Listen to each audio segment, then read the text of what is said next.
G&T show is intended for mature audiences.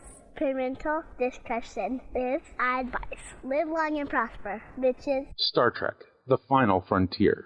These are the voyages of the G&T show. Our continuing mission: to explore Star Trek storytelling, to seek out new worlds and interesting characters, to boldly go where no show has gone before. Naomi Wildman. I was setting it up. Oh. Welcome to the G&T show, where obviously we have no script. Yeah, let's just get this puppy started. As always, the beautiful, the lovely, the high-booted, short-skirted, big-breasted Terry Lynn.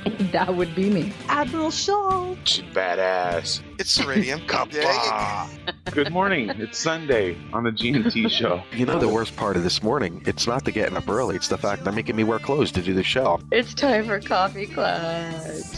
Strap on your helmets, boys and girls. It's gonna get rough. Oh, it's gonna be one of those mornings. Let me put on my seatbelt, my helmet with the little blinky light on top. For safety. When we decided we were going to do the G&T show, Man. one of the things we said was no standards. G&T show does not go on the air because we're ready. It goes on the air because it's 9 o'clock on Sunday morning. Mike could have snapped by then and killed us both. Pain sticks for Mike, evidently. We have our production meetings on the air. Well, it's the best way to get you to adhere to things. Yeah, you've now set an expectation. That's the thing about the G&T show is we set no expectations. I need more coffee. Wow, I'm trying to figure out whether or not I want to do general news or Star Trek news, and I figured This is out, Terry fuck having it. a series of small It's news. strokes, actually. Well, it doesn't take long for this show to deteriorate, does it? Straight the fuck downhill. I don't always podcast, but when I do, I G&T. Good morning, everyone. Welcome to the G&T Show, episode 208. I'm Terry Lynn. Joe Lantru, you sons of bitches, how you doing? It's Gettysburg 7. There she is to my left, your right, wearing her weeping angel attire. It's Terry Lynn. I scary. Yeah. You see, but you couldn't really sneak up on people with those boobs. No. But it would be a nice weeping angel, I'm just saying. Hey, there he is to my right, very your soft. left, wearing his beaker outfit. Me. It's Ceridian. Shazam! Good morning, Kapla. Shazam. I don't know. Oh my god. That's the first time I think you've not started with a kapla in a long time. Yeah, I know. That was I funny put as the hell. Kapla in there. It was still in there somewhere. That's I heard really no funny. kapla. There was no kapla. There was a Kapla. How's everyone? We have at least planned, if everything goes well, we have a great special guest for you to listen to in our studio today, live, actually, which is really very nice. We will be talking with him. I kind of don't want to give it away. No, Let's not. Until Don't. he actually, we know that he's able to join us. to break away from the set for the Force Awakens. It's just a little. He's a West Coaster, I think. So. He's West. West Coast. It's a little early in the morning. So But that's the way he likes it. So let's get to. There you go, Terry. There's a Star Trek connection. That's the big show. Oh, I remember that episode. He was very well cast in that, as a matter of fact. He manhandles to Paul like a rag doll. I know. Look at her face. He's just I am not amused. No. Yes, Sensei Al, we have a guest. And a really amazing one, too. So before we go, there are people. We were talking before the show about different things, and Mike said we have a big show, and I said or Terry said that, and I said the wrestler, and now Matthew Anderson is putting pictures of the big show. That's really fun. I did not know that's who he was. So, I remember the episode. Let me. Do you want the funny or the tragic? How was your week thing? Mm-hmm. Oh, no more tragedy. Do you want the funny or the tragic? The funny. Well, it's not so funny, but it's not funny, ha, but it's funny. Have you guys seen The Martian? Alan did. I have not yet. Amazing. Yeah, he loved it. I'm thinking I'm going to go and see it in IMAX 3D because it's such a vast film, and Ridley Scott, everything he shoots is beautiful. You can always, even if the movie's not good, Ridley Scott movies are beautiful. Yeah. But this is so amazing. Okay. Oh, what a great film. Alan loved it. Yeah, and he read the book too beforehand. Well, I'm going to say, Matt Damon is one of those actors that pisses me off. Why? Because he is a really, really talented actor. He does little things really well. You know what I mean?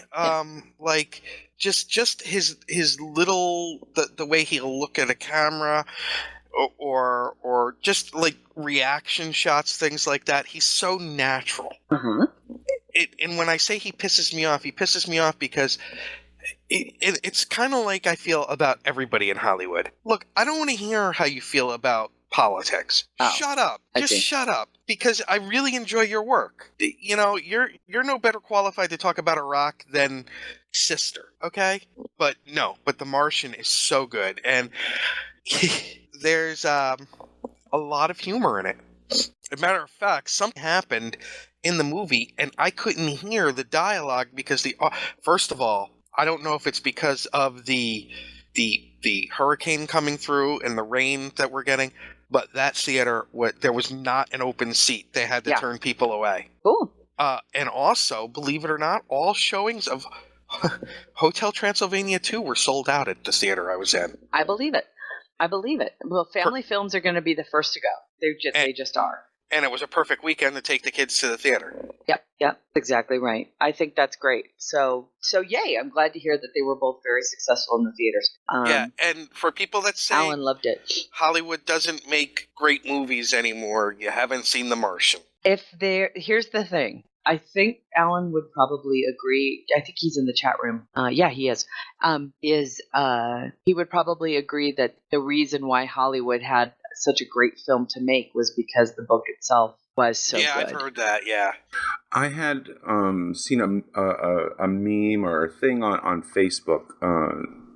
Is this weekend? Matt Damon?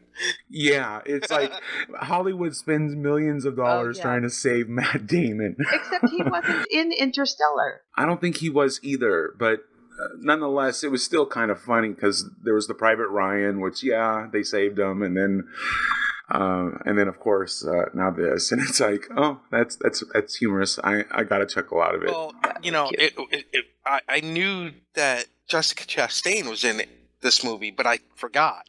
And I am such. I know you are. But there's so many really good. I don't even want to say secondary characters. Obviously, Matt Damon's the main character, but there's a bunch of people that work at JPL and at NASA in this movie that all have really good moments. And this is a film that I think is really great for NASA as well. Kind of like Apollo 13 was great for NASA. Yes. As a true story. Yeah. This is a great film. What was that Sandra Bullock movie? That one I think was also pretty good Gravity, for NASA. Yeah. Yes. Which I finally just saw. Oh, yeah. I love Sandra Bullock. She's America's sweetheart. Yes, exactly. Because Eurovan says it proves you don't have to have sex and violence to tell a great story. That's exactly right. And, a movie that I point to all the time. That's do you ever see Quiz Show? Oh, a long time ago. That is a phenomenal movie, and there's not one explosion in it. Yep. Well, unless you count, what's his name? Oh, fuck, I can't think of his name. I know who you're talking about. The character actor. Yeah, I know who you're talking about. So, it is great, and it is great. They had great source material. I mean, Weir's book. I remember when it first came out and it made the ripples, and you could see it through social media, especially with the sci-fi crowd, which was, oh my God, this book was so much fun to read. And everybody said it. It was so much fun to read. It was an easy to read, and yet, just a blistering. Everybody read it. I think Alan got Paul in 3 days. Yeah, Paul's in the chat room. Yeah, and he was right. Robert Redford directed Quiz Show, which, in itself is such a good movie. I may have to watch it again. But I think I'll go see The Martian again, and I may. God, what movie was it that we just watched this weekend, Ellen? I sat down and I went, "Oh man, this was great." Draft Day. Oh, that movie was so much better than it should have been. What a great I agree. movie that was. And again, it no explosions, all talk, and yet very suspenseful through the whole thing. You're on the edge of your seat going, what the shit's going to happen? I forget what it is, but it's one of, now, you've seen Moneyball, right? Uh-uh. Oh, Not Moneyball. yet. That is on deck. Trust me, it's on deck. If you like Draft Day, you'll like Moneyball, because it's in that same vein, except it's a true story. Right. But Draft Day, there's a point where his coaching staff is pissing him off, and he tells them, and I laughed out loud. That's the best Kevin Costner movie in a long time. Yeah. Well, he's always good in those roles, right? Now, my only question about that movie, I felt like the romance was kind of tacked in. Yeah. That it wasn't really needed. It was okay. I think I would have. I have to say, at the end, when you find out she's pregnant, Well, and when that's when I was like, okay, yeah. And his mother. Yeah. Yeah. That was needed. So I think that's why it was kind of tacked on, because it wasn't so much about him and her. It was more about him and his mother. Because of his father issues and stuff. Yeah. Yeah. So I've seen it like 10 times. It's a great film. I thought, as I watched it, I thought this movie is a lot better than it should be. I agree. It was great. I really enjoyed it. Alan says, "You like this movie?" You go in with low expectations. Into it, and I was like, "Oh my god, I get it. Yeah, this was." You go in with low expectations, and you walk out with it. It's like, wow. But, Quiz Show, Draft Day, they're both movies that show that. Or I'm going to use another example. Have you seen Clear and Present Danger, Terry? That's one of the Tom Clancy films. I'm sure I did. The most suspenseful part of that is when he's downloading something and trying to print it off before the nemesis walks in the door. And all three of those show. It doesn't have to be fist fights. It doesn't have to be the most everyday Draft Day when they're trying to figure out, okay, we're moving up. We made this trade. That whole bit. It's those points in time when somebody is under pressure to perform and it's personally risky, right? I mean, which is what they took away from the Kobayashi Maru in Star Trek 09. Thank you. Now, I got to tell you the tragedy of this week. Okay. So it was Tuesday that we had this amazing rainstorm come through, and it lasted like 2 solid hours. And when I mean solid, I mean wind blowing sideways. Mm-hmm. So the water was going sideways. Okay. It started at about 8:50 p.m. Eastern Time and ended about 10 after 10. Therefore, thank you, oh dear God, thank you, when the power went out, it went out during Agents of S.H.I.E.L.D. Oh no. Yeah. Oh, that is a tragedy. So I have to find it on Hulu or something because it's on. It should be on. Yeah, it should be on ABC Go. Go to abc.com. Okay. And because I haven't seen it yet. Yeah. Oh, then we won't talk too much about it. Okay. Because it was. Yeah, you're gonna need to see it. You're gonna need to see. You can imagine how I was. Yeah. Dude, it's Sky. Well, Daisy. I know. It was Daisy. Quake. Yeah. So much fun. It's on Hulu, says Okay. Okay, good. So Mike, you take the reins. If he shows up early and he wants to talk and he wants to come in, you let us know. I will. Right now, let him get his coffee. Yeah. That's right. This week is Arrow and Flash. It's that time of year, people. I know. It's gonna be a crazy, crazy fall. Well, let's get to some news while we can. Real quick for Cryptic. Yeah. Janice and I have been playing the Avengers. What the heck? Champions. Oh, really? Yes, we created characters and we're playing together. And there's a whole group of us that are talking about putting a super team together. Poison Fox, yay! How fun! Yeah, and, I have it. I should probably start another character then. Oh yeah, and I think, and even her daughter has created a character. How fun! But we were laughing our asses off dying last night, and it was like a Tron mission where you're inside a computer. Okay. We were laughing our asses off. Cool. All right. I do want to get to some Star Trek news before move on with our guest, our special guest on the show. Essentially, we'll start off with a little bit of movie news. Star Trek movie news.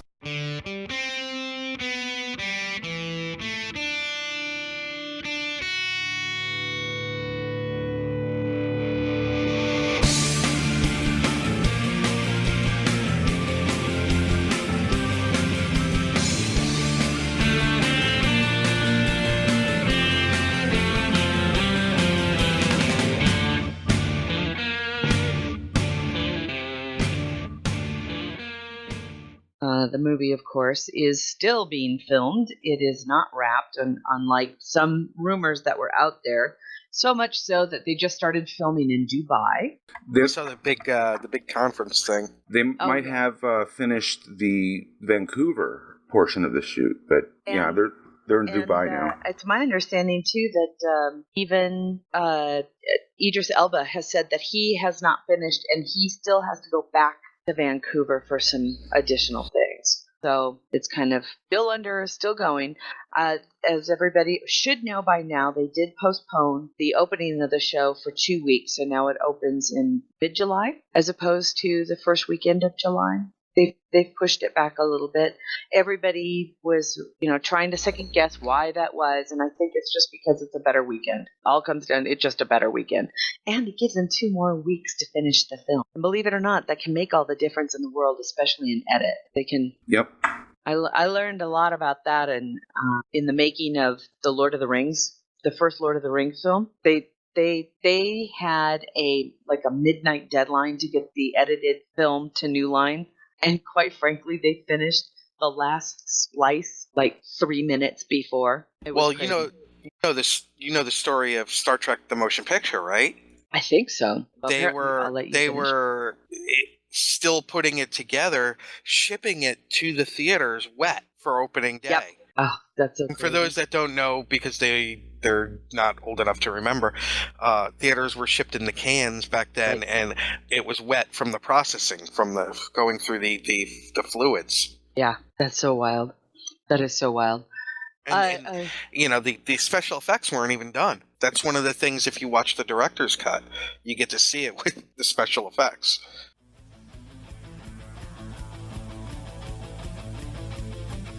Star Trek News. One of the other things that came out today, or in the past couple of days, is this actually kind of interesting and fun story that the former Scottish First Minister, Alex Salmond, had earlier in the year attempted to board a British airplane using the name James T. Kirk. Apparently, Mr. Salmond is a die-hard Star Trek fan and is very, very proud of the idea that Scotty was born in his hometown. Yeah. Right on. So a politician stole an identity and is being praised for it. No, he wink, wink. was not allowed on the plane. Oh, okay, and it good. took him a while to get it all squared away because, as you can imagine, TSA, or their version of TSA, was unhappy with his attempts to use the name. But I think it's damn funny. But there is this, I put the link in the chat room, but there is this freaking awesome picture of him in a uniform holding a Type 1 phaser rifle. Yeah, I see it. Freaking awesome. So, that was kind of interesting. Last month when we were at Battle Assembly, mm-hmm. we went to lunch at Cracker Barrel, and so they said it'll be about 10 minutes. I was like, okay. They were like, name? And I was like, Donner, just so that when they called, they were like, Donner, party of 3? Donner, party of 3? Grown. Oh. That's so high school. It's cute. I love doing that, though. Mr. Lipschwitz. Mr. Lipschwitz. Book news.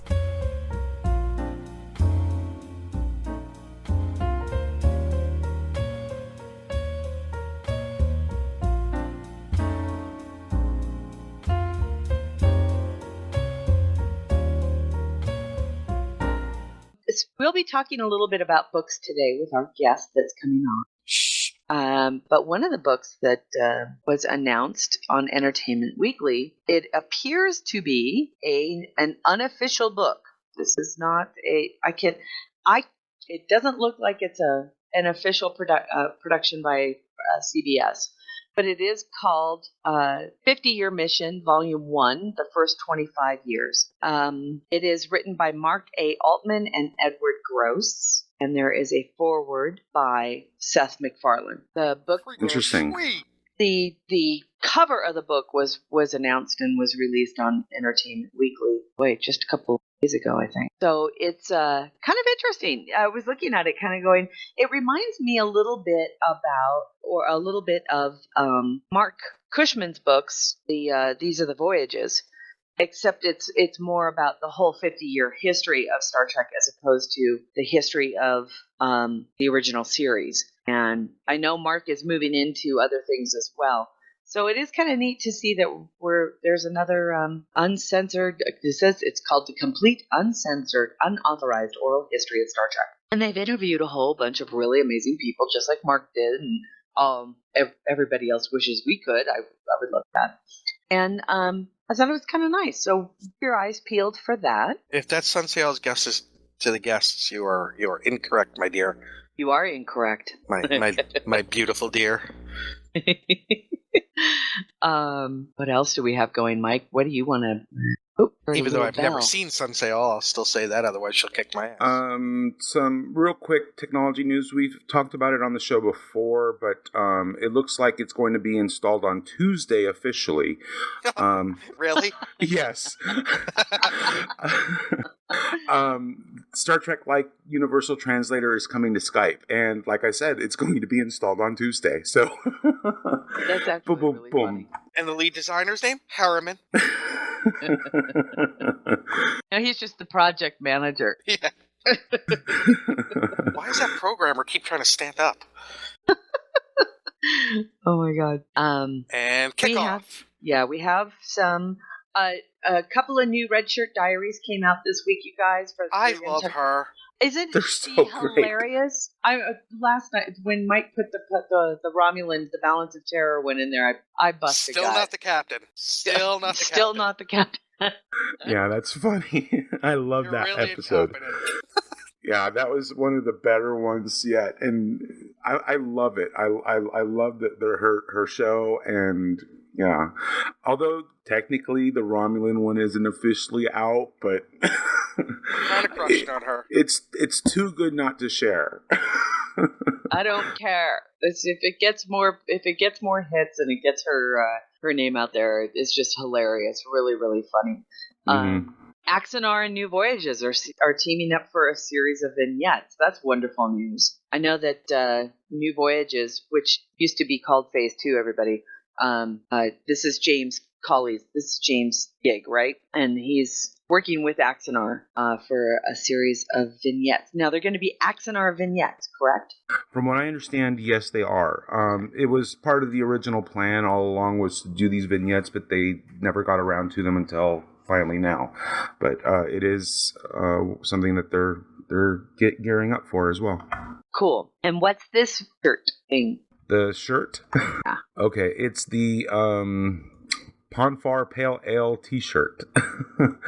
I thought it was a wonderful design. I'm not sure who the company is that creates it, but I thought it was a wonderful design. I shared it with a few of the friends, of our mutual friends. And yeah, so it's a cool design, definitely.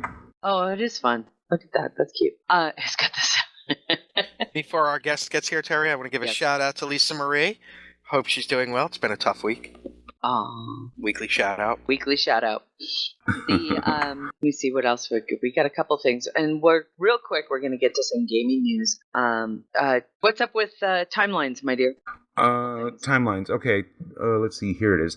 Okay. So they've announced a pair of Captain Picards, although I only have an article for one. The other I saw on Facebook. But happy anniversary, Captain Picard. This is the TNG era from, Enterprise D. I also saw on Facebook that they are going to have the Enterprise E Picard from First Contact. Yay. So that's cool. They're now in beta officially, and some of the beta players, they Disruptor Beam has posted an update on beta's progress, along with some of the unique and interesting things that players have encountered in their journeys, including a Borg cube. You can fly around in your very own Borg cube. There you go. For those of you who have been yearning to be a part of the collective, don't have to wait for Star Trek Online. Go play Timelines. I'm just being a bitch because I don't really want playable cubes in Star Trek Online. They had this photo of Earth, and there's this big old cube in front of it, and it's like, oh man, that's an intimidating photo. And then you read what's going on, and it's like, oh, it's a player that's flying it. It's like, never mind. Yeah, that's part of the reason why I don't know. It's one of those things that just kind of removes me from the idea of it, but whatever. There is a new Tales of the War posted at Star Trek Online over at Art Games, and you give that a read. That's the one that was done by Jesse, correct? No, this one is I do believe is by Kate. Is this the one that she was talking about where people's takeaways were kind of interesting? I think so, yes. Wascally Sela. Oh, yes. Wascally Sela. So, yeah. Definitely check it out. It's a fun article, and it's yeah. Well, she hasn't lost her mind yet, and she, yeah, really. You okay there, Mike? Well, I have my own thoughts on what Sayla should be going through at this particular moment, and so as does Terry, and it's not this. And but you're basing it on being rational and sane. Yeah. Yes, and she's very wascally. Mm-hmm. Yeah. See, yeah, you can't base it on rational and sane. It's Sela. So yeah, check it out. It was a fun article. Chloe's upset too. You heard her growling in the back. Sorry about that. And also on Twitch, Star Trek Online have posted a wonderful interview with one of our favorite people, Chase Masterson. No, it hasn't been posted yet. This is going to be October 6th is the interview. So there's still time for you to participate and ask her questions. Oh, even better. Oh, so they're going to be doing a live one too. Yes. Ooh. I mean, there may have already been an interview with Chase, but this one's open to the community to participate, and it's on October 6th. I just saw a really good meme that's so true. Tell someone you love them today because life is short, but shout at them in German because life is also terrifying and confusing. That's actually really funny. And I do have to say, the picture of the Hololita that's posted on the article about the Twitch interview, did they do a graphics pass on the Hololita? Because she looks better. They've done it before, some time ago. I don't remember exactly when. It was just a minor news item, but yeah, they have. Good. Since at least the initial release, they have. We have, and also on Star Trek Online, they've announced the forthcoming Terran Task Force reputation system. So we're getting a new reputation, and also the new Admiralty system with the first kind of outline on what that is. I received a message this morning from Ben Willows, who says that he has been testing the Admiralty system in Tribble, on the Tribble test server, and here's what his idea was. It wasn't it wasn't as great as he thought it would be, but at the same time, Ben, in my opinion, was hoping for probably something far more intricate that they could ever have done. And when I replied to him, I said it was my understanding that the Admiralty system would work kind of like the duty officer system, DOF-like, but not exactly a replica. It would work in that kind of functionality, though. It's not like you actually see ships going out. You're sending them out on assignments that, not unlike what you do for your duty officers. You send them out on assignments, they bring back, and if they're successful, you get stuff. And you do not need to equip them. Correct. And he said, yeah. So for me, because my hopes weren't set higher than that, it's not a disappointment. Right, that's what I was thinking really, it was really well. Too. Yeah. So that I'm excited about that. I am too, because that's actually that's what an admiral should be doing. Right. I'm with you. I'm excited. Yeah, it looks like it's going to be interesting and fun. So I'm looking forward to season 11. Me too. And as Mike goes off to bring in our guest.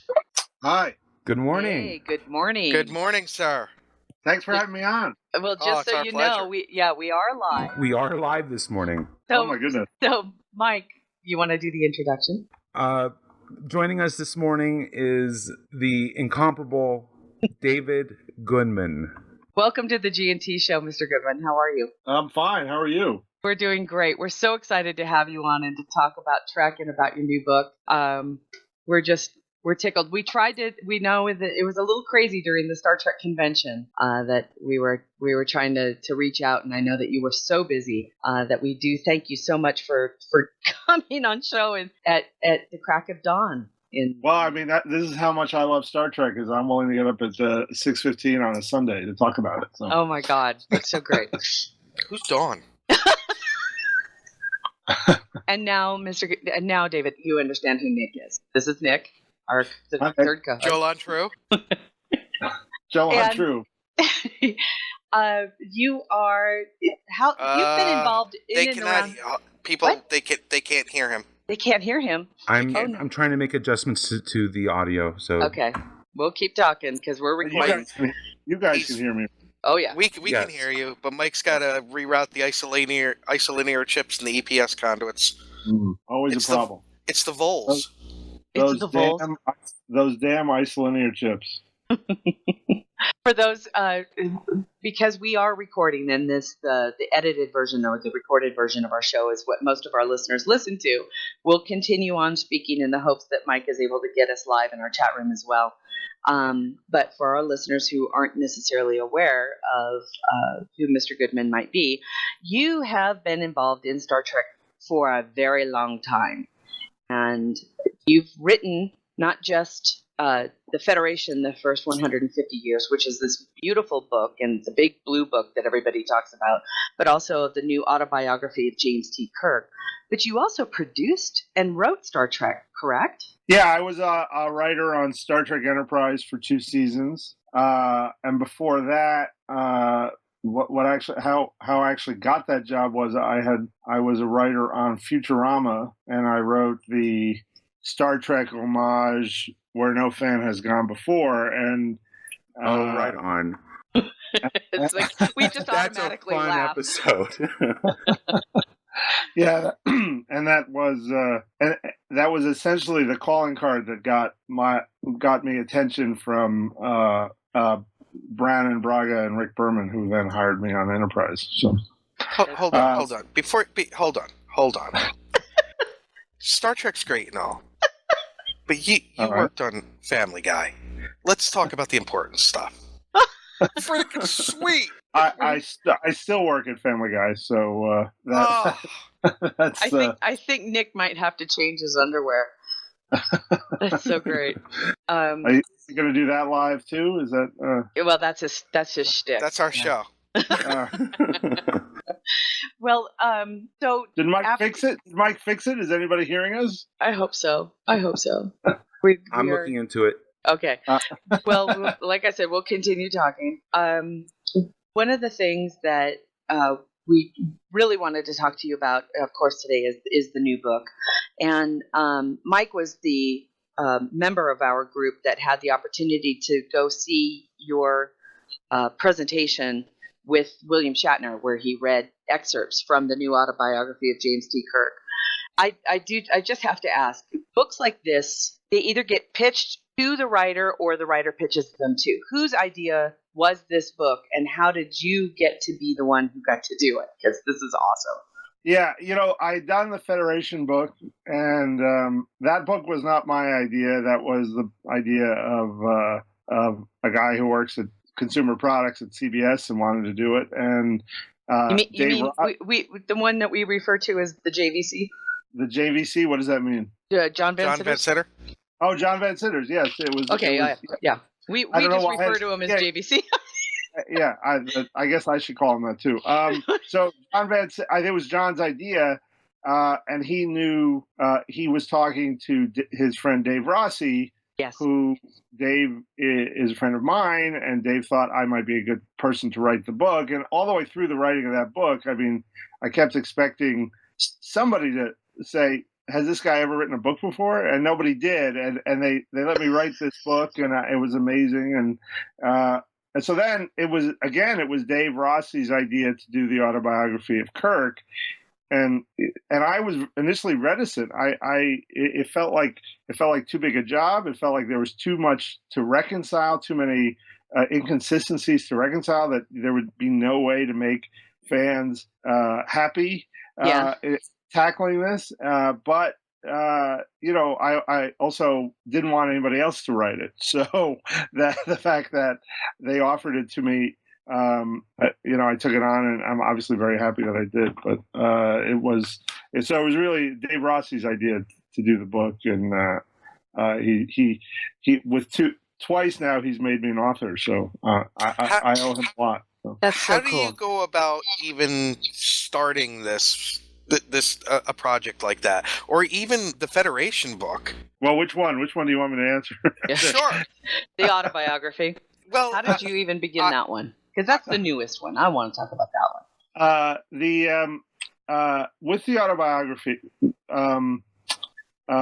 well, actually, they are related, so I guess I can talk about both of them. That when I approached the Federation book, the idea was sort of I sort of was trying to think of what did we know about Federation history, and then what we didn't know, and how I was going to have to fill in the blanks, and then what were those chapters going to be, and so each of those chapters sort of started on its own in a way of like and then I was trying to figure out ways to sort of connect the narrative so that it read like a history with awesome.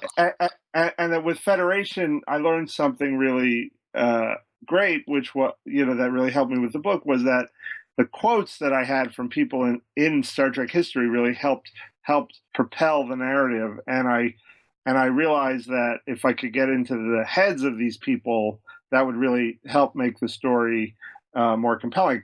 And so that then when I approached writing the autobiography of Kirk, it was similar in the sense that obviously there's things that we know about Kirk, there's things that we've seen about Kirk in his life, obviously the original series and the movies, and then what do we know about what happened to him before, and what needs to be filled in. And then I had to say to myself, what am I going to do with this character that hasn't been done before? That is, what am I going to do that makes this book worth reading? Because I needed to do something where I was saying something about him that didn't contradict anything we already knew about him, because we obviously know so much.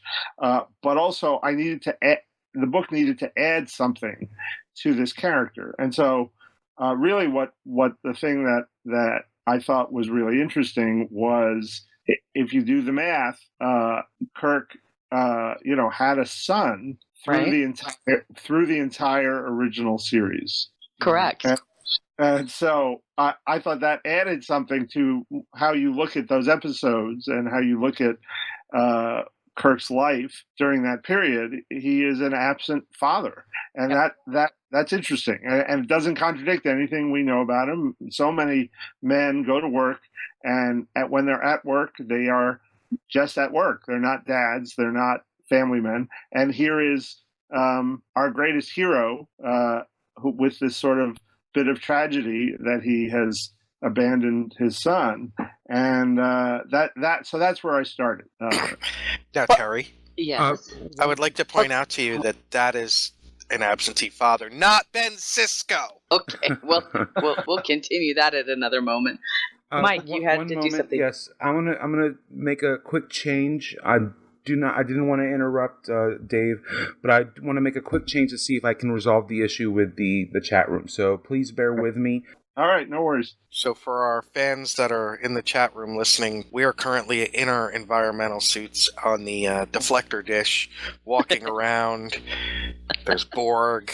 There's Borg. Imagine growing up, if you had told us that we would be doing something like this, we would have thought you were crazy. Crazy. Exactly. Okay, Mike. Can you hear us? Yeah, so we can hear Dave. Dave, can you hear us? Yes. Absolutely. All right, that's positive. That's a positive sign. It'll take about 20 seconds for the chat room before they can respond. Hopefully, they'll start hearing us any moment now. So just bear with us. Look at the Klingon dance, Terry. Finally. Oh, Mad Wolf says finally. Okay, Yay. so yes. All right. Thank you so And much. you hear an unfamiliar I hear voice? an unfamiliar voice. So a surprise for the chat room, if you could. Okay, so we're going to test it. So Terry's here. Nick is here. Mike is here, and our special guest is David's here. David's there. There All you right. go. Can you all hear David as well? Because then you get the people in the chat room will get to hear. Paul Yay. says yes, and Paul's from Rhode Island, so he So, doesn't mind. so our special guest and who we've been talking to for the past few minutes on the And you've missed some recorded fascinating version stuff. is David A. Goodman, the writer of the autobiography of James T. Kirk. He's also the writer of The Federation, The First 150 Years. He's also a writer from Star Trek Enterprise, a producer from Star Trek Enterprise, a producer. Do you work as a producer on Family Guy? Yes, I mean it's essentially a title. I mean, most of my work is mostly as a writer, so that's the That's so awesome. right. And Well, go We ahead. have to tell you then, Terry has long been an advocate. We're not going to talk.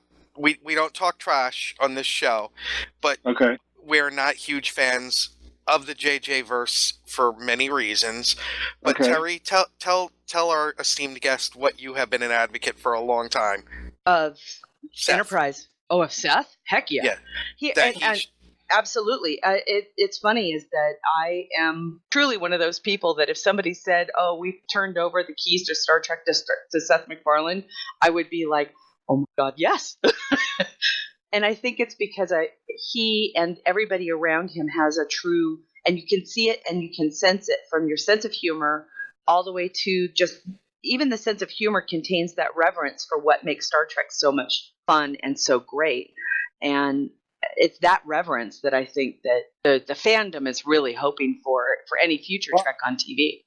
I also think a great. I obviously would love it if Seth got the keys to that car, but I think that even the best thing on his resume that proves that he would do just an amazing job is Cosmos, which was Yes. was just an amazing series, and I was showed very how- excited that a lot of that was filmed in and around my neck of the woods in New Mexico. Yeah, no, they did amazing. So if he did do it, I don't know if that's even possible, but Right. I think that would be an amazing. Well, if I was thing. given the key, if I was told that I could choose anybody who it would be, I think it might be him. That's who it would be. I'll pass that on. I appreciate that. Now, a personal question about you. You, if I remember correctly, from New Rochelle, New York. That's right. Do you? Okay, I wanted to live in New Rochelle growing up because the greatest sitcom ever.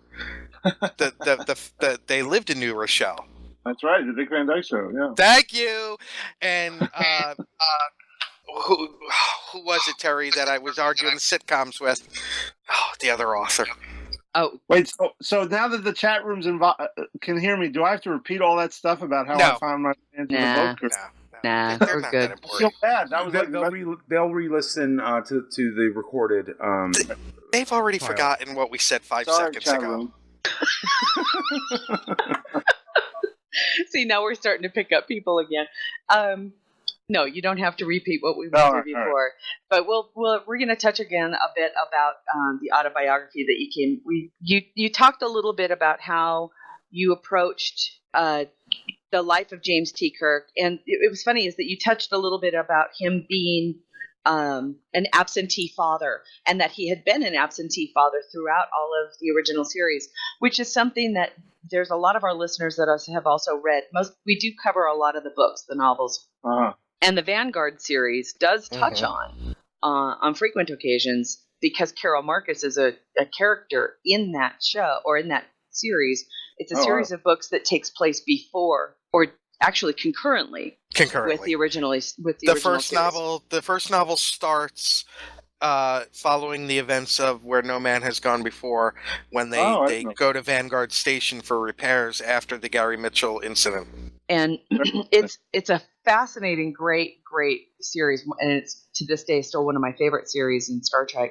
But Carol is a character there, and they do touch on it, and they do touch on that kind of unique kind of non-relationship that they have when Kirk does show up, and she's still like kind of that hands off. No, you kind of stay away kind of thing. But David is there. He's a little boy. So it was interesting to hear your take on it, And I'm glad that you did. I'm glad that you did, of course, take on that fact of canon, and that is, it's not like he didn't know he existed. Right. He knew Well, that.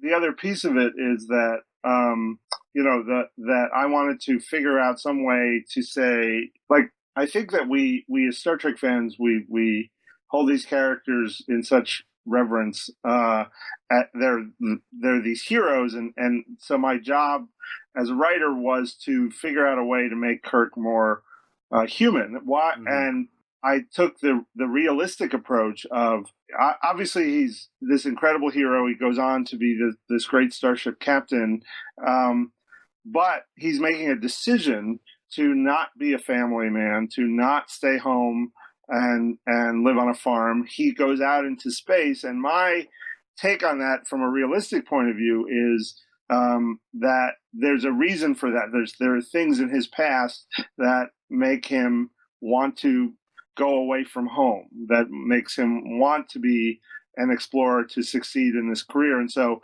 that also fed how I constructed his home life in Iowa, and who his parents were, and that it wasn't this idyllic life, that it was a little busted, not terrible, but just like his mom leaving to go work on Tarsus 4, and all this stuff was an attempt by me to sort of create a realistic backstory for a guy who would then be driven to leave home, to go out into space, so that his victories are tinged with a little sadness.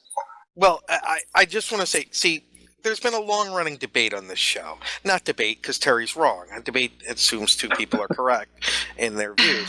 That she calls Ben Sisko a deadbeat dad because of the finale of Deep Space Nine. And I think we can say that the definition of deadbeat dad would be James T. Kirk, not the Sisko. Well, I will disagree with the deadbeat dad, because isn't Jake an adult by the end of Deep Space Nine? Oh, he leaves a pregnant wife. Oh, I forgot about that. Yeah, you're right. Yeah, Cassidy. But again, it's not a choice like James T. Kirk made to not be involved. And we've He had died. that discussion. We've had that discussion. And we will again. Wait, so Terry, are you saying that Kirk is not a deadbeat dad? No, that Sisko is. I said he was. For Kirk, it was a little bit different for me, because the only thing that we really had was, of course, Carol in the movie telling her, and confirming Kirk's, "You told me to stay away. I did what you asked." We all know women, especially women of a generation before me, who were like that. Men were not allowed. Once you were done with the previous relationship, kids or no, the dad went away. That's how things were done in that generation. So that's kind of how I threw it into. That, speaking as a father and a son, I think that my point, my argument to that is, Kirk is still making a decision to accept that. So he's sort of saying, and that to me was like, I agree. I mean, that's what the way they paint Wrath of Khan, the way the writers of that movie. I think they wrote it as if it was their parents doing this. Right, but they wanted to also let Kirk off the hook in some way. And I think that, even if a mom says stay away, if the dad cares about being part of his kid's life, he's not going to stay away. He's going to say, Thank you. All right, I'm going to take a job. Whereas Ben Sisko died protecting his family. He didn't die, though. Just saying. Didn't die. He didn't make the choice to get sucked in with the prophets. He made the choice to charge Dukat to kill. I'm not turning this into a Sisko show. Yes, please. Let's because you're acting like I Sisko have David Goodman on this show. Yes, I want to talk to him. Kirk about made fun. the choice to listen to her and to not pay child support, whereas Sisko didn't make that choice. There's no money. There's no money. There's no child support. There's no money in the 21st century. That's true too. Figuratively speaking, sir. Thank you. Well, I don't necessarily agree, but I am glad that you did bring it up, and I'm glad that you made it a part of the autobiography. I know that it happens to be one of the things that The people who have already had the opportunity to read it, a few of those fans have already made their points of view known. Not saying that they didn't like it. I think that they're just they're finally coming to grips with that piece of it. And Wait, so some people in your chat room don't like the book? Is that? Oh, that no, not chat room. We had a what does Dayton call it? The assholes who talk about canon. He hates the word. The canonistas. Canonistas. That's it. The canonistas that are out there were like, oh, we don't know if that, it's all just not canon. I'm thinking, no, that's the beauty of the book. That's the beauty of any fiction that's written from Star Trek is these are unanswered questions, and he took an attempt and he tried to make these, and I love it. I love the idea of it, and I'm actually thanks. I'm just jealous, is what I am. I'm just jealous. I think that's the thing is that I wrote the book as I'm a big Star Trek fan, and I think that I didn't want to write something that would piss me off as a fan. So that anytime I'm trying to fill in a blank, anytime where I make a decision, I'm trying to make it within the context of the things we absolutely know for a fact as canon. Right. And so that somebody reading it can read it and say, well, wait a second, that contradicts X, Y, or Z, or that, that's not how many Quatloos Kirk sold for. And, that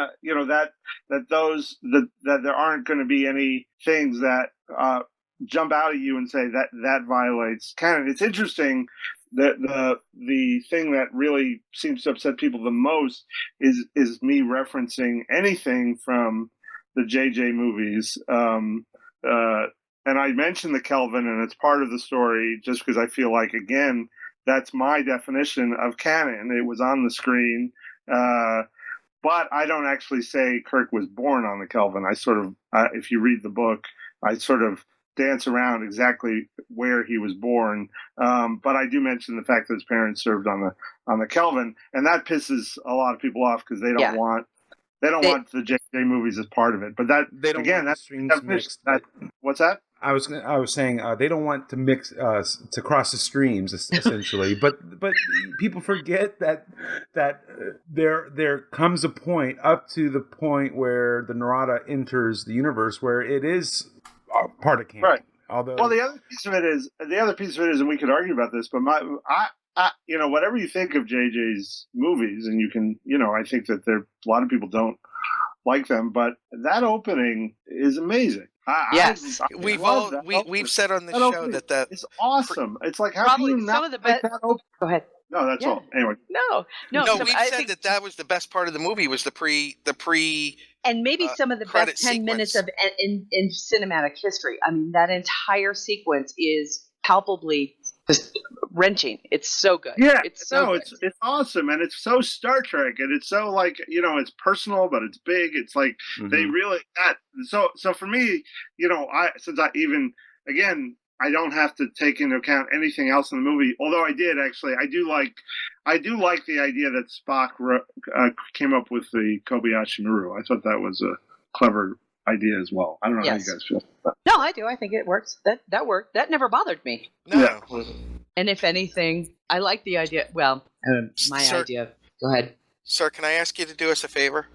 Sure. Can you talk to us like as Ray Romano? Well, I'm doing that right now. I mean, I don't, that's the thing is that I don't do a Ray Romano impression. I just sound like him. So they put me in Family Guy as Ray Romano because Ray won't do the show. So do you guys ever get backlash on that show when you use somebody? Do you ever get backlash on that show from a celebrity Family Guy? Well, I mean, there are celebrities who go with it. Then there are celebrities who get upset. There have been encounters with celebrities who say, "Hey, why did you do that? That sucks. Why are you making fun of me?" I'm not going to name them. Lindsay Lohan. But Lindsay Lohan. No, I don't know that we've ever run into her. But in any event, that some people take it well, and then sometimes we go. I would say that we go too far, and we so it's it's obviously a touchy. It's Family Guy was always sort of this subversive was a subversive little show that was taking these celebrity shots, and then when it became big, suddenly people would get upset. So you got to be careful. Anything that can get James Woods on the screen in any capacity, I'm happy with. Well, it's so funny how that happened. I mean, Danny Smith, who's from Rhode Island, ran into him in an airport, and that's where we found out that this is years ago. That's where we found out that he was. That the Seth had named the high school James Woods High before that, and that's where we found out that he was a huge fan. And then obviously he's been on the show several times and always so game to make fun of himself. And he's awesome. That's so cool. so much fun to work with. Yeah, so jealous. So jealous. And of course, you've had pretty much the entire TNG cast, correct? Yeah, that was fun as well. I mean, I'm actually in that episode too. I'm one of the fans at the convention asking a question. They drew me in a blue science original series science, and my stomach is showing a little bit. And but we had the whole cast on, and I think when Will Wheaton came in to record, he stayed the whole day. He recorded his few lines and then he hung out with the artists all day. I remember we had Denise Crosby and Gates McFadden in on the same day, which was really cool. I don't know, it's amazing. That's really cool. It was, and obviously Patrick Stewart is a member of the McFarlane family because he's obviously regular on American Dad, and now is doing that show Blunt Talk on Stars. And Ted. Hilarious. Oh my God, so funny.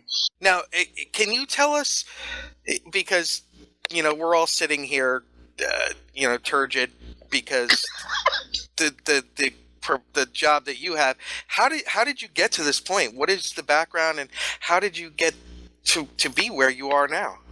On the GNT show, which is, of course, tell Seth that when the ratings... Sorry for the career step down, but... Yeah, when the ratings spike, just remember, it's the GNT bump. When the book sells more, we're just saying. Mm-hmm. I'm happy to be talking about this book. The fact that you guys are interested in talking about it to me, it's like I'm just thrilled. My career started in the 80s.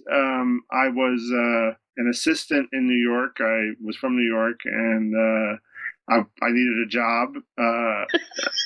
So I was an assistant at a publishing house, and part of the job of that publishing house was talking to people who were interested in buying movie and TV rights to books. And I basically just made friends with a bunch of these people by sneaking them manuscripts. I wasn't supposed to do that.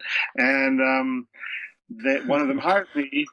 It was a TV production company hired me, and in that job, I learned about writing for sitcoms.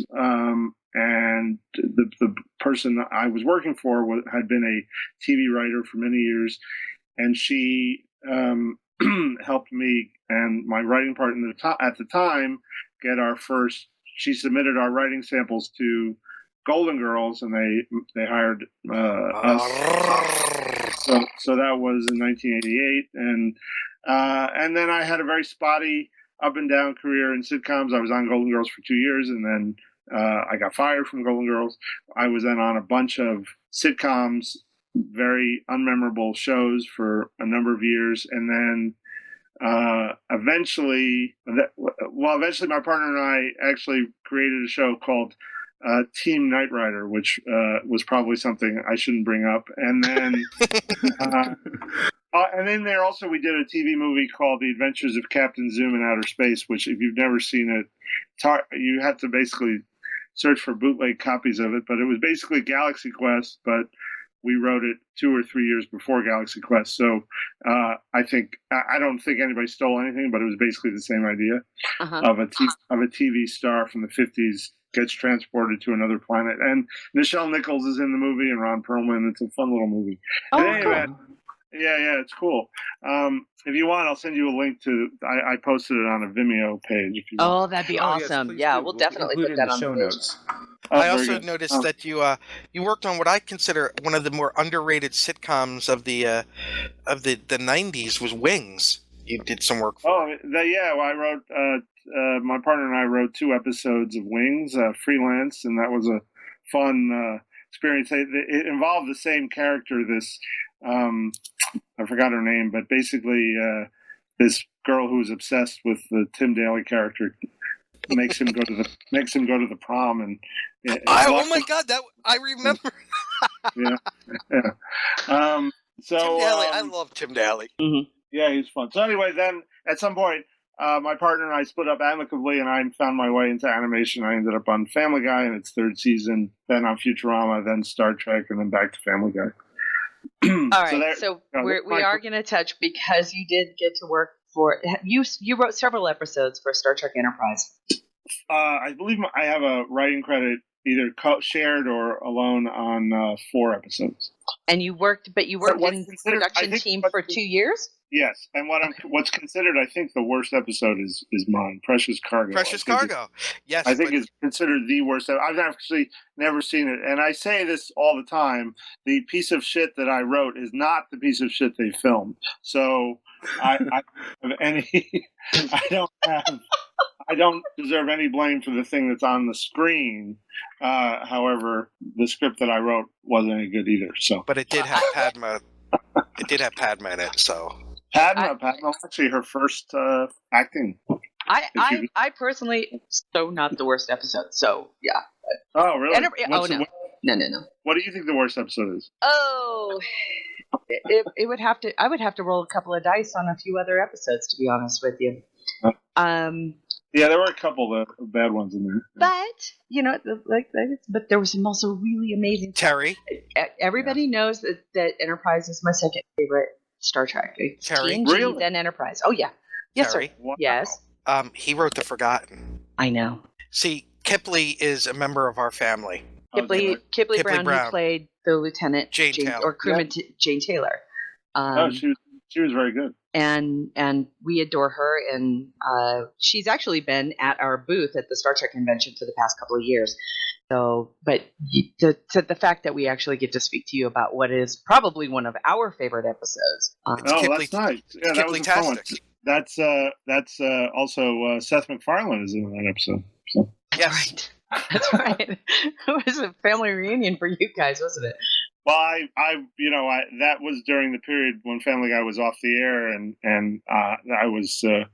I wrote that episode, and Rick and Brandon were big fans of Family Guy, so I kept saying, well, let's put Seth in something, and so that was the episode we put him in, and then they brought him back in the 4th season and put him on the Columbia and gave him a name. But yeah, no, that was a fun episode to do. I wrote it with Chris Black, and Chris is a great writer, and we had a really good time doing that script. Speaking of Mr. Berman, did you see his tweet this week? No, what did it say? He, after a lot of thought, he's been away for a while. He's going to go to the 50th anniversary Trek convention. Wow, that's awesome. That is awesome. See, we've done this show. We're in what season now, Mike? Our 3rd, 4th? We're in episode 208. Yeah, so it's roughly our 4.5-ish. Ish. And if you went back and listened to early episodes, you will see a definite progression in our forgiveness and better understanding now of both Mr. Berman and Mr. Braga.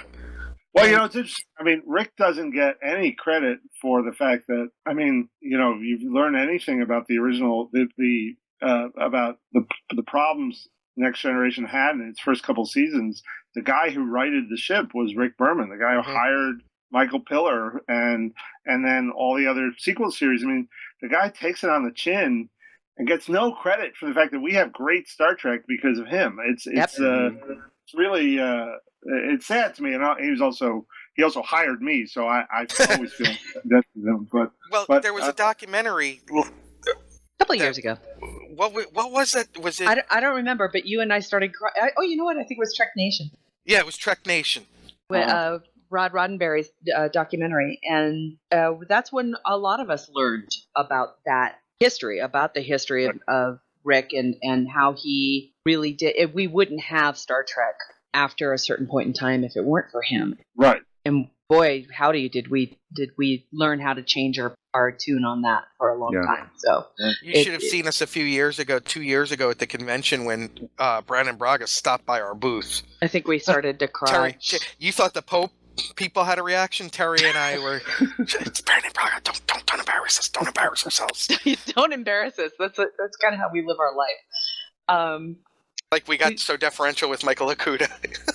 Well, what is your favorite episode of Enterprise, even if you didn't write it? What was it that you kind of went, oh my God, this is awesome? Well, I mean,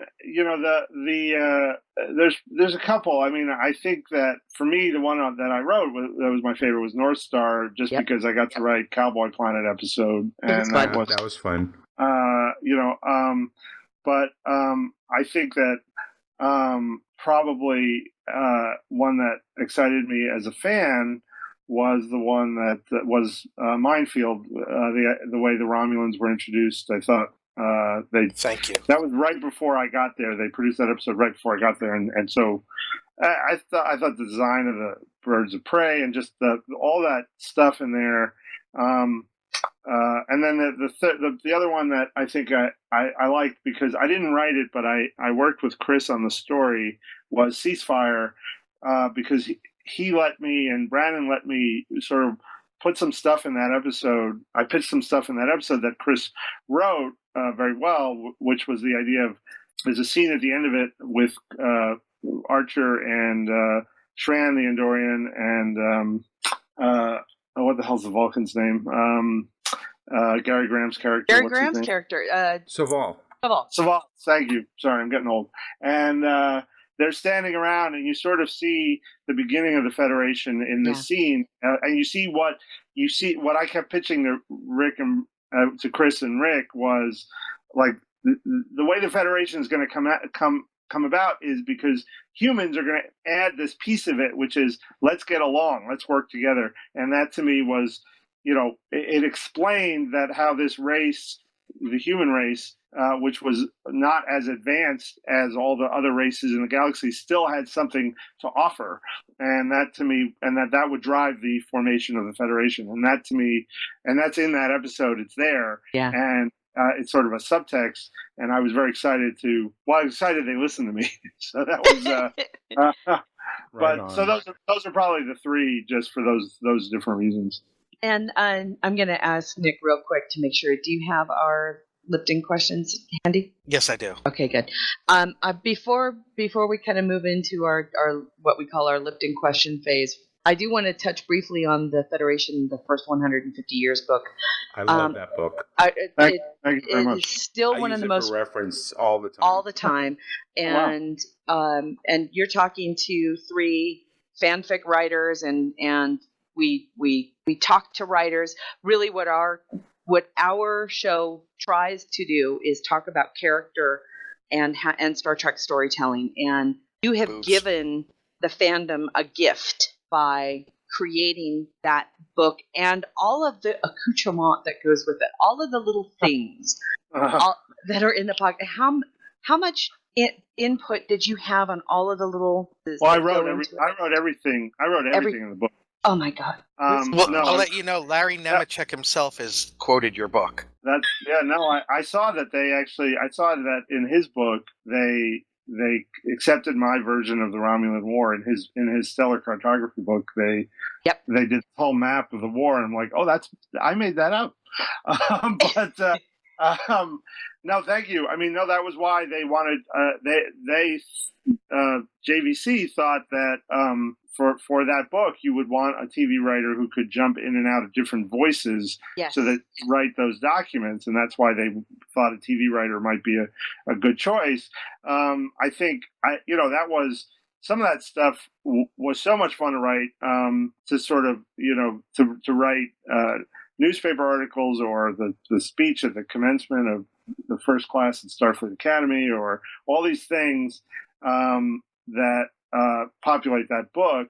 That was a lot of fun. was hard to come up to be sort of clever about it and make sure that it worked. But I think one of the things that no one's ever commented on, but is one of the things that I'm proud of, because I was drawing from like a freshman philosophy class, was my the excerpt from Surak's meditation on logic. I was trying to make it. How did this guy come up with this philosophy of logic? And so I spent a lot of time on that. And then the other thing that is probably actually, if I said one of my favorite things in the book is the lost the found pages of the diary of the guy who went undercover on Vulcan. I don't know if you remember this. Yeah, I know what you're talking about. And that he sort of goes native, that he becomes like logical, just being around Vulcans. And to me, that was actually an idea I pitched to Enterprise, that I wanted to do as an episode, that they find this guy who was this human spy who was spying on Vulcan and had gone sort of native. And I could never sell it. So that I used that idea in the book. But right on. Oh, I would have liked to have seen that. That would have been cool. Yeah. Well, I after reading your book, the Federation First 150 Years, since then, every time I pick up a novel that deals with that era, that time period, and happens to touch on one of the points that you discuss, it's like, no, that's wrong. Oh, that's nice. Thanks. Yeah, no, it's hard. I mean, I understand like why a person writing a Star Trek novel isn't going to necessarily be able to adhere to what I did in the book, because part of what I was doing in the book was I wasn't just sort of telling. I think I wanted the book to read, one, like a history, but two, to have some life in it. And so I have little mini arcs of characters throughout the book, and all these things that a writer writing his own novel set during the same period wouldn't be able to adhere to, because it's not going to be interesting in his book.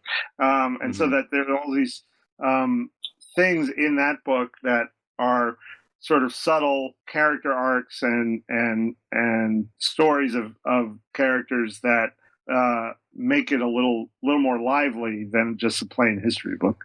So my question to you is just, does CBS just come to you with all of the really huge projects? Because this must have been, I mean, both the Federation 150 Years and the autobiography of James T. Kirk, they're not small. This is big projects. How long did the Federation 150 Years take? Take me to write? Yeah. Well, it took me 3 months. Wow. So, pardon me, but like, holy crap, that's fast. Yeah, it was a hard 3 months, and my wife was not happy, but I ruined a couple of family vacations in there.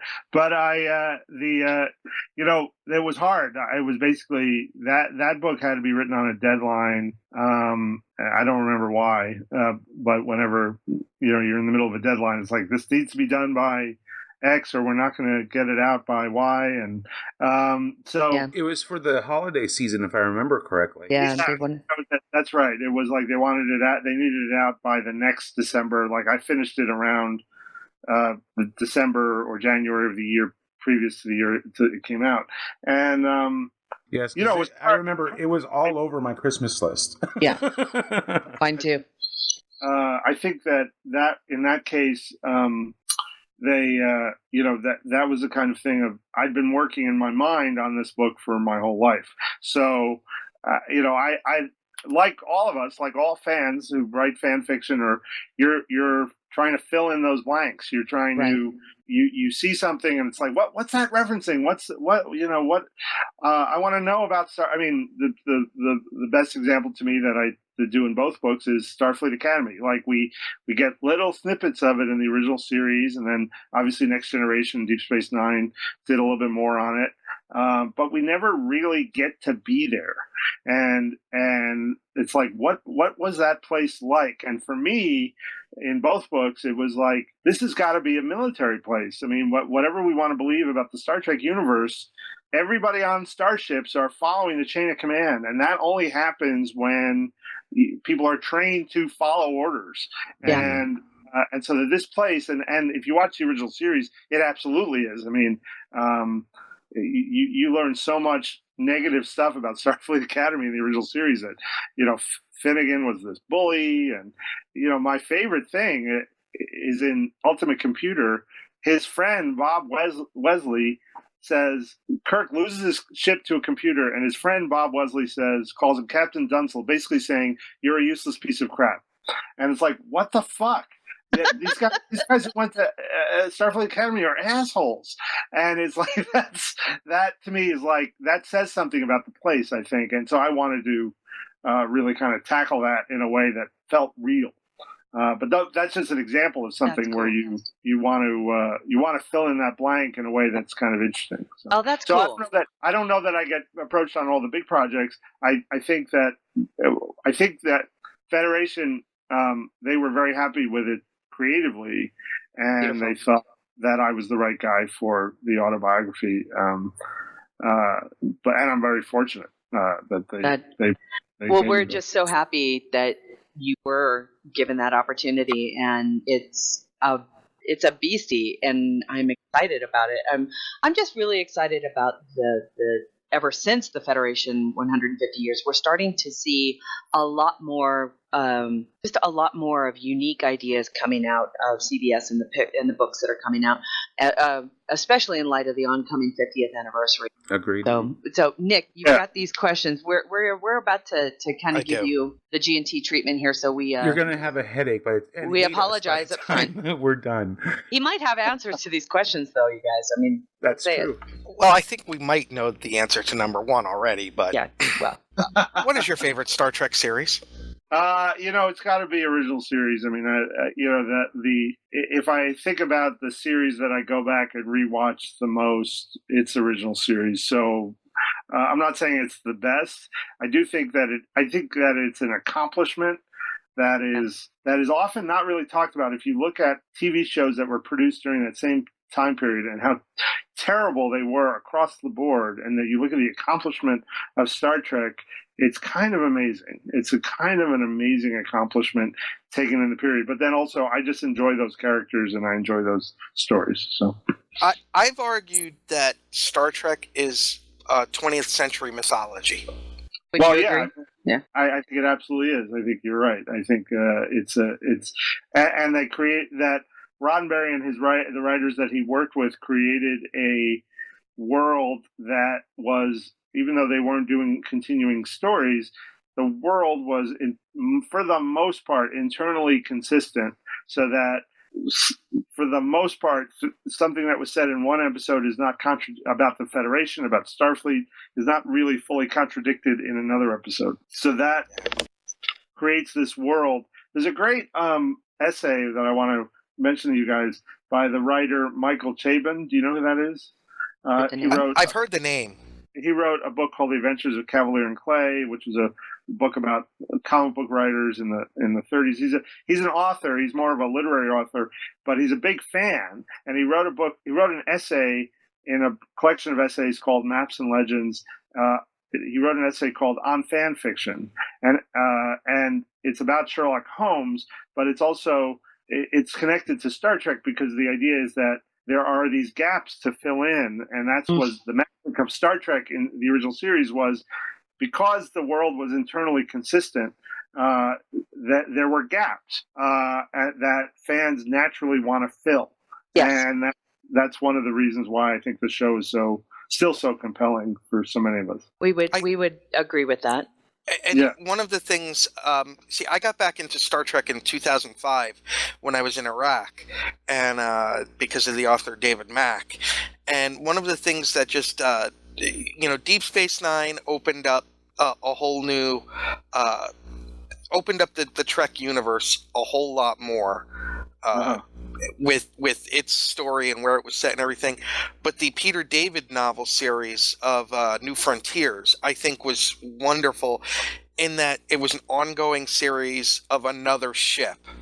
Right. And I think it was the first time we ever saw something that wasn't Enterprise, or it wasn't one of the shows connected. It was actually quite separate and apart from. It was its own unique crew, its own captain who had a very unique personality. But it was fun from that. I read that first one, the one that was in chapters that was released in Yeah. Remember, Yeah. the first one was really, it was great. I really enjoyed it. And I love that because it literally is a whole universe. Right. That these adventures can be taking place somewhere else. That there's other things going on in the universe that, even though Star Trek is at the center following the adventures of the Enterprise, that it created a universe where a lot of other stuff can be going on as well. Well, like, I've always wondered what it was like, stories of, Commodore Decker's ship or Captain Right. Tracy's ship, the Exeter and all of those. Because I wrote. I had my first Star Trek book, which I never finished, and actually ended up giving back the advance because I couldn't get it done. Was I wrote a book?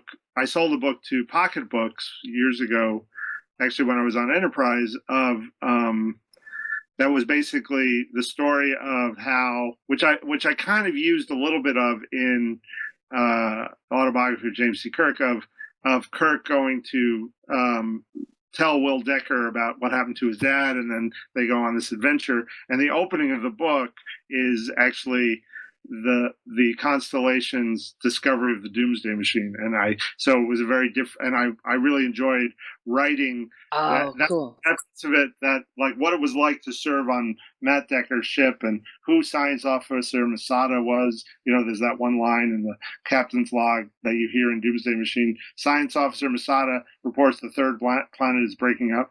And so I created that character, and it was a fun thing to write. See, that's it. That sounds fun. Totally understand. So yeah, And we get it. I would love to see a story about Will Decker. How did he get to the point where he was going to be the next captain of the Enterprise? Right. Like, what was that? And I sort of talk about, that's in the autobiography. Yeah. Who is this hotshot? Right. No, I don't mean hotshot in a negative way. No. But I think if you're going to be Kirk's captain of point the of view, Enterprise, he probably was. Well, yeah. Right. And he was young, so like Kirk was when Kirk took command. He was young. Right. I mean, all right. Second question. We spent 20 minutes on the first question. Well, right? That's what we do. That's why we did this. If you could be any species in Trek other than human, what species would you be? A Horta, I think. Yeah. That's our first order. That is our first Horta.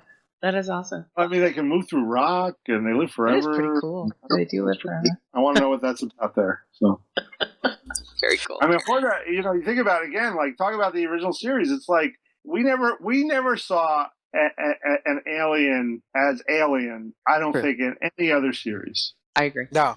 The Horta, it's amazing. I mean, it's a terrible costume, but it's other than that, it's in concept and in execution, like that. It's the most alien of alien creatures, and it's amazing because we never really get to see, even given the way those other shows have done, they never quite get as alien as the Horta. Well, I don't know if you've ever read the Rihansu series by Diane Duane, the Romulan series.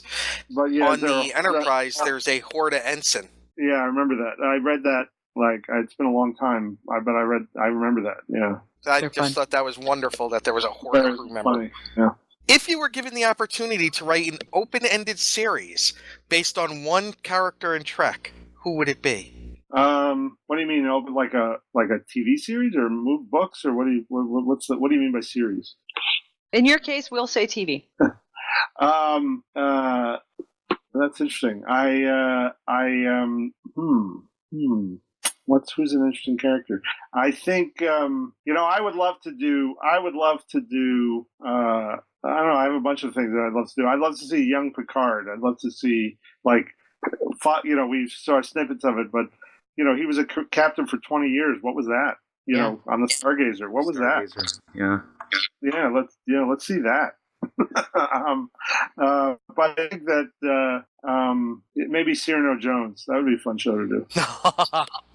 Oh, wow. Oh my God! What a great answer! What a great answer. See, although I would have to say, being that third party person, I would ask you to do a. Did you say it again, sorry? Shran. I really want a Shran. Oh, Shran. Yeah. Shran would be fun. They were planning to put Shran on the bridge, and I heard. Yeah. Manny wanted to do that. think that would have been so Don't awesome. make me It would cry. have been so cool. Oh, yeah. speaking of which, Star Trek related geek out. So this week I binge watched over the last 2 weeks, Justice League Unlimited, the cartoon, All right. and the what's his name? Jeffrey Combs. Thank you, Jeffrey Combs was the voice of the Question. Yeah. And Yes, I yeah. just geeked out. Yeah. No, he's Does a lot of he's stuff. No, I know, but What the look at hell? It's a horde of meatloaf. Sorry, our chat room posts pictures all the time, and I'm like, oh my god, that's a horde of meatloaf.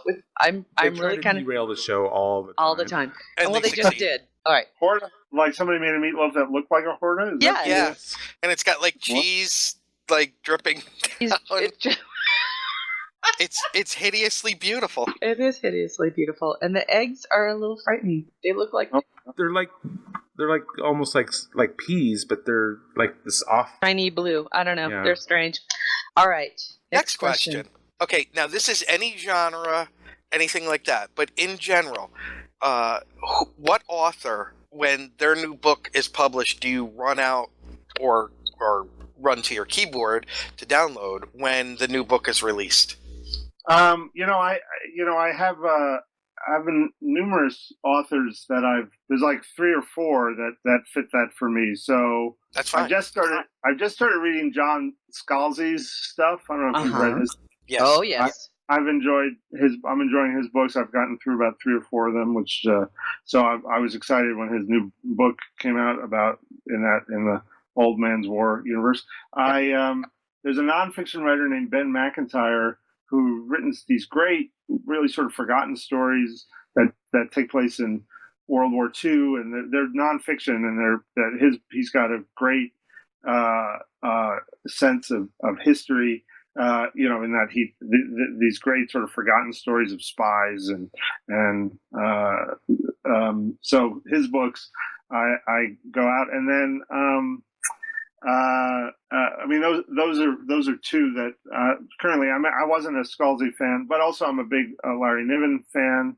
I love his books, and I'm always excited when he's got something new. I'm sure I'm not thinking of some. Oh, and then there's a great author by the name of Robert Harris who writes these sort of historical fiction books that are just great books. If you like that kind of thing, he wrote a great book called Fatherland, which is like a alternate history where it takes place in a Germany that won the war.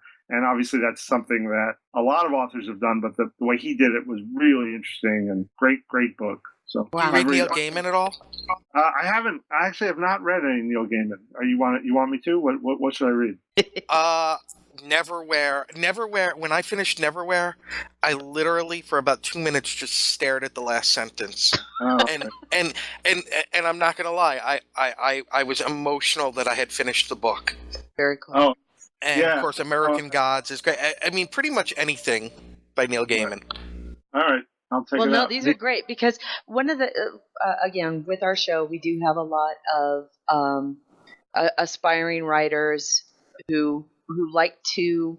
You have to broaden to be a great writer. You have to broaden your horizons and to read and to be not just a kind of a pro on history and American history, but also world history and just to be able to write characters who have that. So it's a great thing for you to say these are the writers that I listen to. It's not just sci-fi. You're reading fiction, you're reading nonfiction, you're showing everybody that these are things of interest.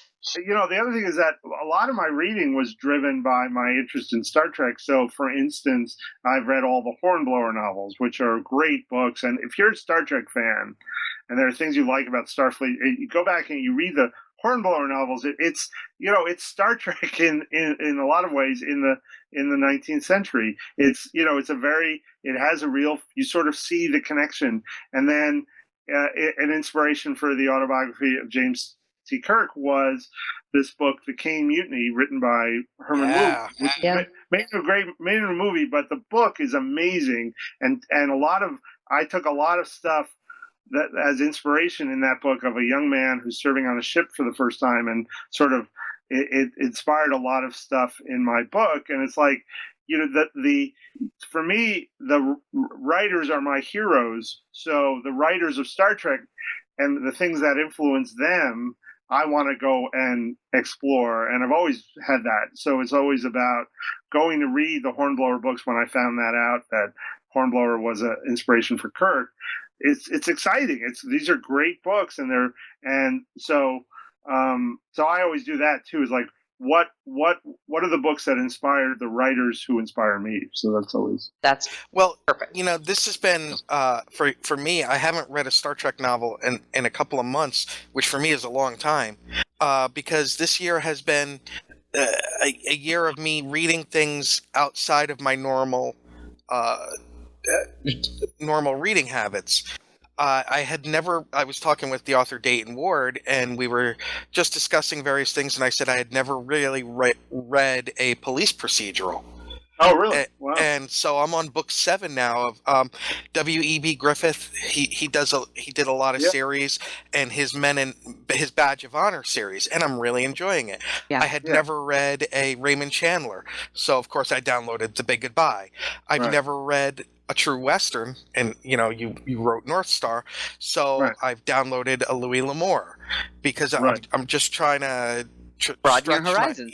Stretch my horizons. And I said on the show, for fans of Star Trek or whatever, if they haven't read the John Carter books, the Barsoom series, it's an amazing view into early science fiction and also attitudes of the times. Star Trek is very much an attitude of the times that it came out. Well, look at John Carter or Tarzan, and you see the attitudes of the times that those were written as well. So you get some history, the feel of the social mores of the time as well.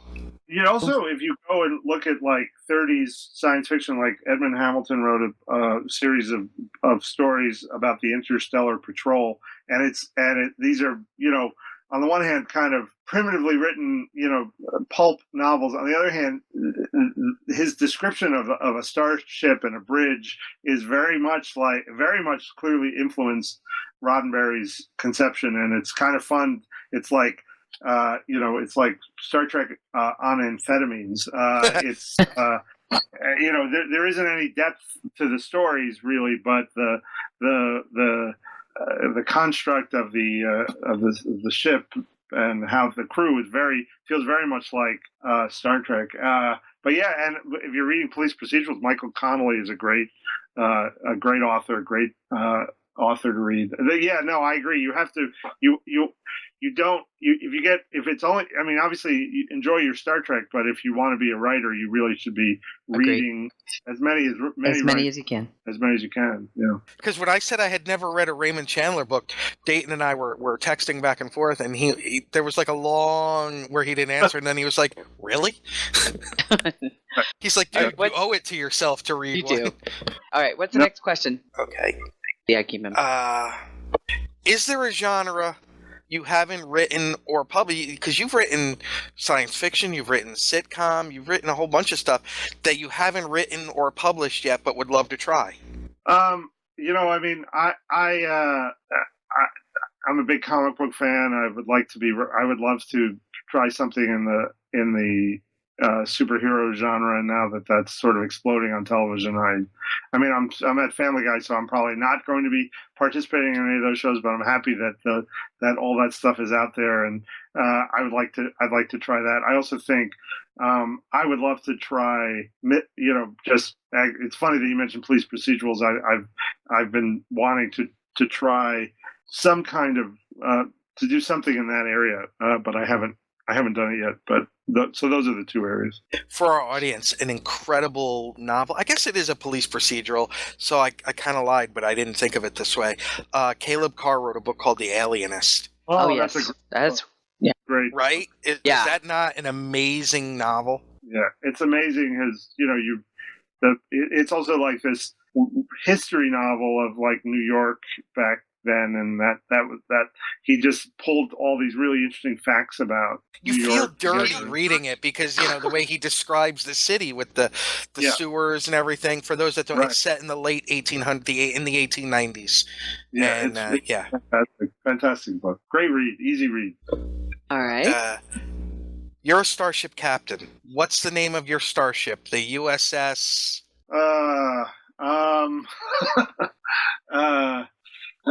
This one always gets people, Terry. It does. I think the USS Disappointment. How about that? Oh, boo! The USS Failure. How about that? Stop it. So no, I'm always like, it's always interesting to me that like I took some shit from somebody on. Can I say shit on your podcast? Yeah. Oh, yeah. Oh, heck yeah. Oh, fuck hell yeah. Fuck yeah. I took some shit from somebody reviewed my book on Amazon because I named a ship the Obama in the book, but the person really kind of pissed me off because I make a joke about it. I say that the Obama is behind schedule and over budget, and the guy missed it. The guy missed the joke. Instead, he's like, why is he putting his liberal agenda into the book? And it's like, it's not a liberal agenda. I'm making a joke. But I guess because it's a president name, so because it might be considered a joke, the USS Bush. Okay. That's great. We'll take it and run with it. I'm captain of the Bush. It feels like that would be. Oh my God, that has to happen. I'm going to be inside the bush. He's the bush possibilities captain. are The bush captain. Oh my God, that's awesome. The bush captain? Yeah. The bush captain. Okay, sorry. Okay. I'm gonna giggle about that all day long. Okay. Sorry, I'm just thinking atmospheric controls are out. Man, the bush is all hot and sweaty. Oh no. Okay. All right. Do you have a favorite adjective? Do you overuse it? And is there an adjective you loathe? I think I overuse. I probably overuse interesting. I always have this really interesting, or this. I definitely overuse that because people often pointing out to me and saying this is interesting. I'll say this is interesting, and then the person I'm saying, one of the writers of Family Guy gave me crap because he's like, isn't it kind of up to us to decide if it's interesting? So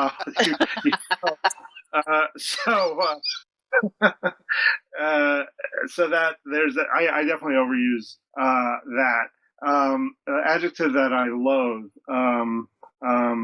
There probably is. I'm just not thinking of it right now. I mean, I think I enjoy. I don't enjoy when people use like somebody says a book is delicious. I think that annoys me. It's like, that's not how you're supposed to use delicious. Use adjectives like, and they're being kind of fun by using an adjective to describe one thing that bugs the crap out of me. Sweet. That's good. Before you came on, we were talking about I saw The Martian this weekend, and that was delicious. I saw that too. Yeah, it was delicious. Delicious movie. I saw it. But right. Don't you agree? Everyone should rush out and see it. I enjoyed it very much. I thought it was what I liked about it was I'm not going to spoil anything, but I think that it didn't talk down to its audience for a second. Not at all. It was all like we're doing Finally. all this. We're doing all this stuff. We're going to explain as much as we can without slowing the movie down. But it's like, keep up, America. And that I really enjoyed. I enjoyed the nuts and bolts sci-fi of it all, and that you really felt you were on Mars. I thought that was great. I said that I think I'm going to go back and see it in IMAX 3D because it's just so vast. Yeah. And Ridley Scott. I know. Yeah. Really something. But were you surprised when blank died during the blank with the blank? Hey. Spoiler alert. And I didn't think there were going to be actual Martians on Mars. Like, it was crazy. Shocker. Like that whole I was Martian shocked. colony.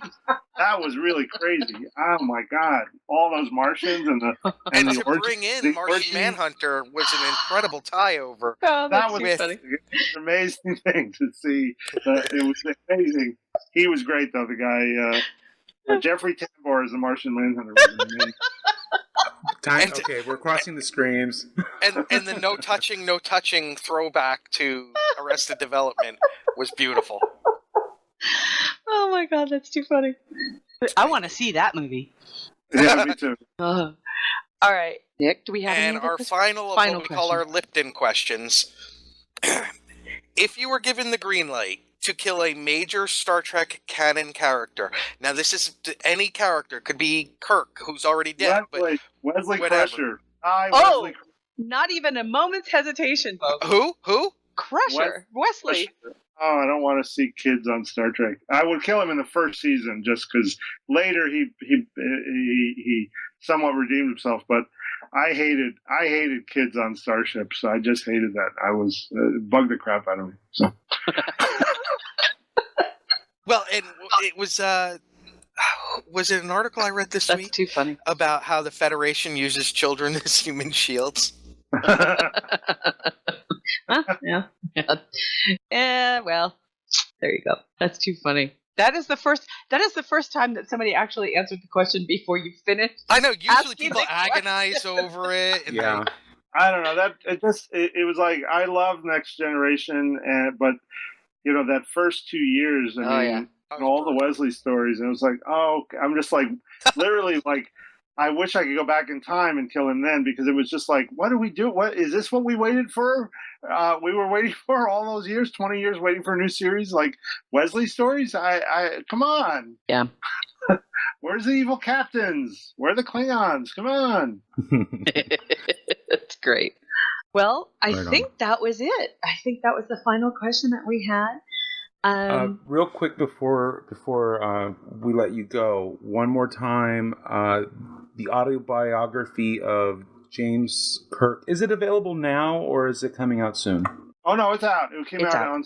It is out. Came out September 8th, and it's selling pretty well. And you can get it on Kindle, you can get it on Amazon and Barnes and Noble. It's everywhere. And for those who don't remember this, because we try to remind you, that you can always go to the link for Amazon that's actually on the front of our website at gntshow.com. So you can click right over to it, and one click. If you're not on one click, then why are you on Amazon? And also, the Federation, the Star Trek Federation, the first 150 years is still available. Gorgeous piece of work. And that's all. Thank you. That's only available on Amazon. It was published by Amazon, so you're not. Although I gather you can buy like just the book in some bookstores, but for the most part, it's if you want the stand. Where Admiral Sulu tells you about the history of the Federation, then you got to get it on Amazon. So. There you go. Cool. Well, again, David Goodman, thank you so much for joining us. It's an absolute blast and an honor to have you on the show to talk about your writing, the books that you've written, as well as the episodes of Star Trek. Our listeners will be thrilled to have an ear in. And good luck with everything in your future and with the Family Guy. Please send all of our love to everybody you work with, because we absolutely adore it. Yes. Well, thank you so much for having me on. I had a great time. Our pleasure. And if you want to throw, Seth MacFarlane our information to come on the show, I'm just saying. Yeah, well, that's Nick. And we have. I wouldn't hold out any hope. Well, you're welcome back anytime. Anytime you'd like to come on and tell us about what you're working on, we'd love to have you back. And I'm just going to do a shameless plug here. On Halloween, we are doing 25 hours of G&T. We're going to do 24-hour live show. And I know. Michael told me about that. And which is why he's on. What's that about? Why are you doing that? Oh, it is our fundraiser. It helps us pay for our server costs. So wait, by doing it for a 25-hour show, how do you raise money? GoFundMe. We torture people. We solicit donations from our listeners. for I see. GoFundMe. Oh, And see, I loathe Jerry Lewis, so the idea of coming on like at hour 18, right. drunk with a cigarette, doing Jerry, telling Ava Braun jokes, Right. just it appeals to me in no end.